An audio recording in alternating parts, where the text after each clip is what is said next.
On today's installment of Fact You, we're going to be talking about all things key change.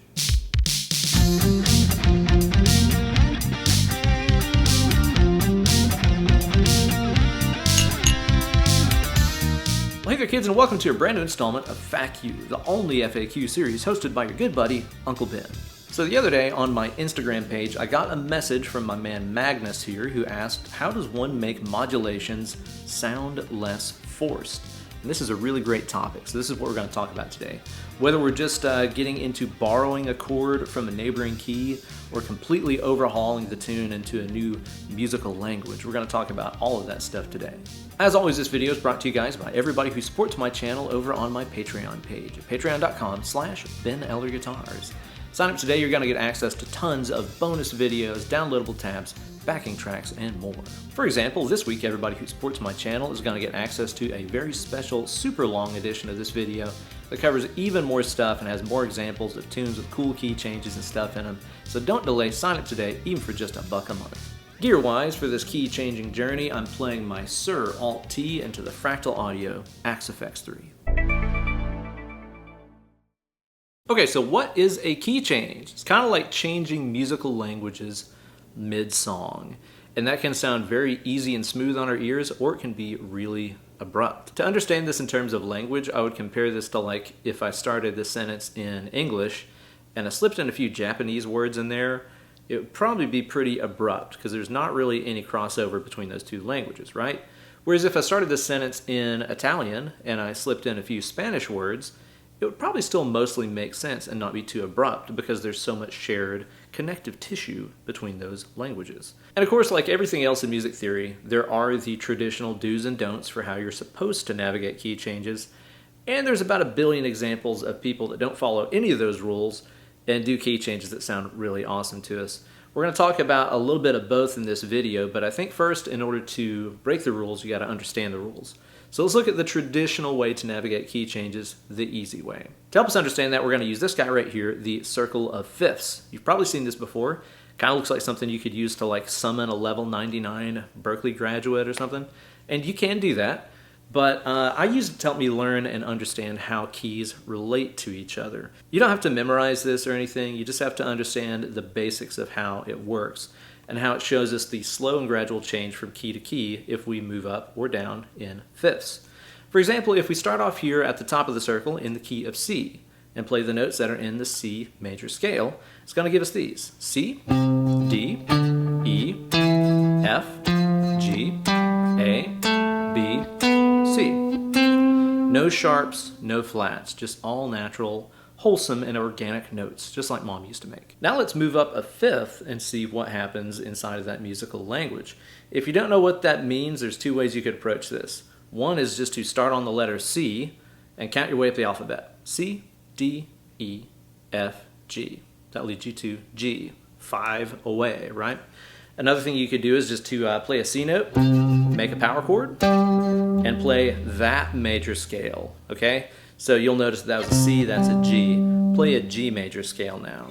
G, A, B, C, D, E, F sharp, G. G, A, B, C, D, E, F sharp, G.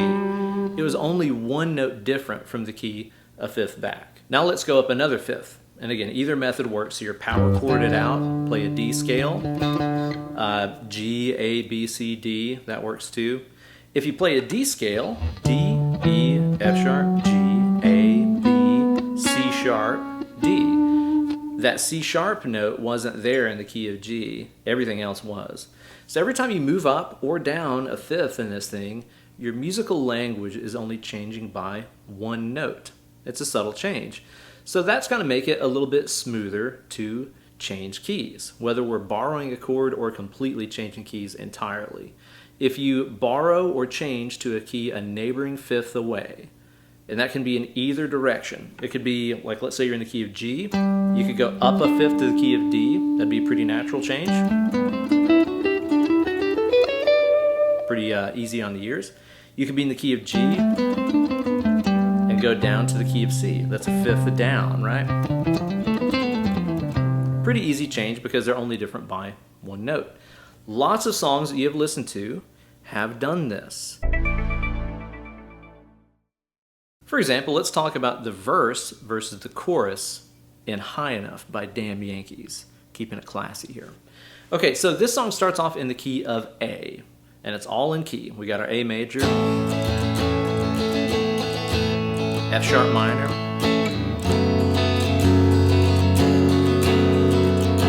E major, and D major.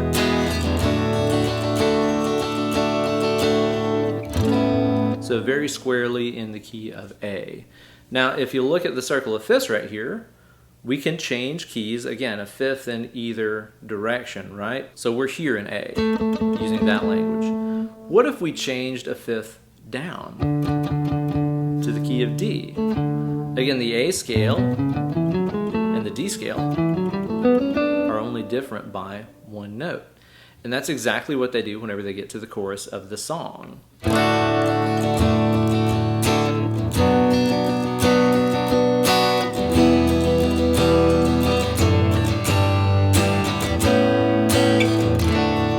Sounds really smooth, right? And that's because we only changed the musical landscape by a single note. Okay, so let's do another one here. This is one I know you've heard. Let's talk about Freebird, right? Lynyrd Skynyrd. Okay, so songs in the key of G.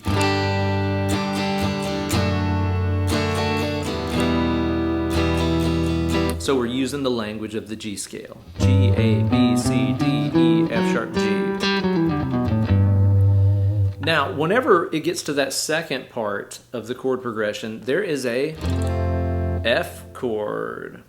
F does not belong in the key of G, right? G, A, B, C, D, E, F sharp, G.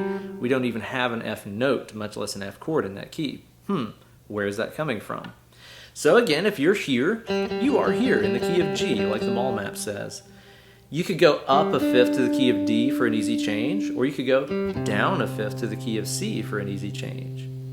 In the key of C, C, D, E, F, G, A, B, C, we not only have an F note, but we have an F chord. Whenever the Skynyrd boys play you that F chord in that progression, we are borrowing that chord from the key of C. And it sounds very natural. Like, that doesn't sound like an out of key chord. Like if it went... like that would be a really big dramatic change out of nowhere, right? But since we're just borrowing from a key a fifth away, it's a pretty easy on the ears change, and your brain just kind of goes with it. But of course, that's not the only way to change keys. Good thing too, because it'd be really predictable if everything was always modulating in the direction of a fifth. Again, it's easy on the ears, but sometimes you don't want easy on the ears. Sometimes by doing a huge illogical key change, it can add a really interesting element to a song where your ears really perk up and it gets your attention again. It's almost like it keeps you from falling asleep behind the wheel. A perfect example of this is to go over to Adam Neely's channel. I love that guy. He's got awesome content over on his channel. Watch his video about that Celine Dion song. I think it's like All By Myself, if I'm not mistaken. He's got a video. It's called like the most graceful, the most interesting key change in pop music, something like that. Watch that video. Again, I know it's Celine Dion. It's total like, you know, momcore music.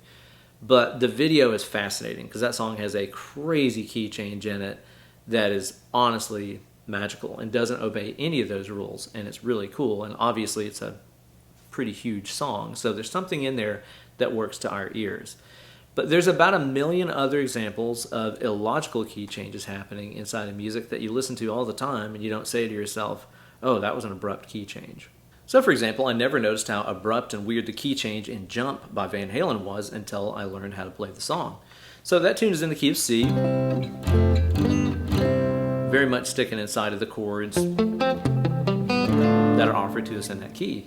But whenever it gets through the second chorus of the song and it goes to the guitar solo,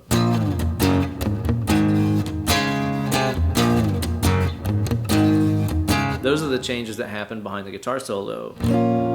That is moving us up a half step to D flat. Like that's a massive change. The key of C, again, no sharps, no flats, right? C, D, E, F, G, A, B, C. The key of D flat, E flat, F, G flat, A flat. B flat, C, D flat. Like, that's a completely different set of notes. That's like changing languages from Portuguese to Mandarin Chinese, right? Like there's no crossover whatsoever between those two languages.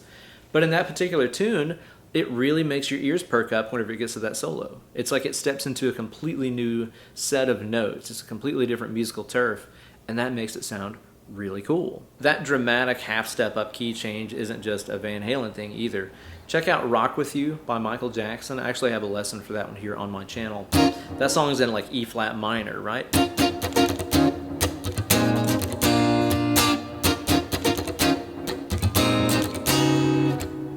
But then at the end of the tune, it super abruptly moves up a half step to being in E minor.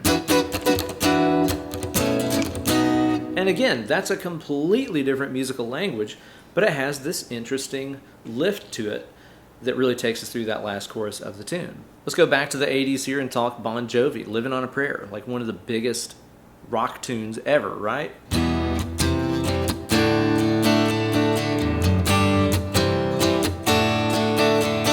It's in the key of G major or E minor, two sides of the same coin. They're the same set of notes, so whatever.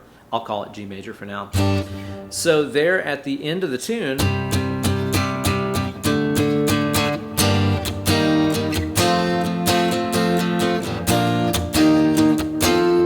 it makes a huge jump up to the key of B flat.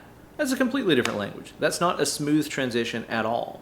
You're going from G, A, B, C, D, E, F sharp, G to B flat, C, D, E flat, F, G, A, B flat. That is not like a textbook approved key change by any means. Again, that's very dramatic, but it sounds really cool because it's really dramatic. Again, key changes don't have to be smooth. Like, don't really worry so much about making the stuff not sound forced. Sometimes over a particular section of a song, or even when a particular lyric cues it, it becomes really dramatic if you do a very forced modulation. It can be a good thing. Some songs change keys in a really traditional, easy to digest way. Other tunes do really dramatic and sweeping key changes that don't really make any sense. If you want to get into some more songs that feature bizarre key changes, there's tons all over, like Motown stuff and yacht rock stuff, especially those songs by like Hall & Oates and Christopher Cross and Steely Dan. Those tunes have really weird key changes in them. But if you're a rock guy like myself, you can look for more stuff from bands like Def Leppard and Aerosmith, especially through the late 80s and early 90s. Songs like What It Takes by Aerosmith has bizarre key changes all over the place in that, stuff that doesn't make any sense. Same with like Let's Get Rocked by Def Leppard. Again, all over the map in that one. So it's really common to hear this stuff. More common than I think a lot of guitar players realize. So there you go, guys. Everything you need to know about changing keys. Do it easy by going up or down a fifth. Do it not easy by doing literally anything else. It doesn't really matter. It's probably going to end up sounding cool and interesting if you do it that way. So hopefully that gives you some ideas and frees up your mind as far as what all is possible whenever you're changing musical languages mid-flight in your tune. Thank you guys so much for watching it. Be sure to like this video, subscribe to the channel, ring the bell, blah, blah, blah, all the usual YouTuber stuff. And support my channel over on that Patreon page at patreon.com/Ben Eller Guitars. Sign up today, you're gonna get access to a ton of bonus goodies. So don't delay, sign up today. And now it's time to get away from this dang old computer and go play some guitar. Less clicking, more picking.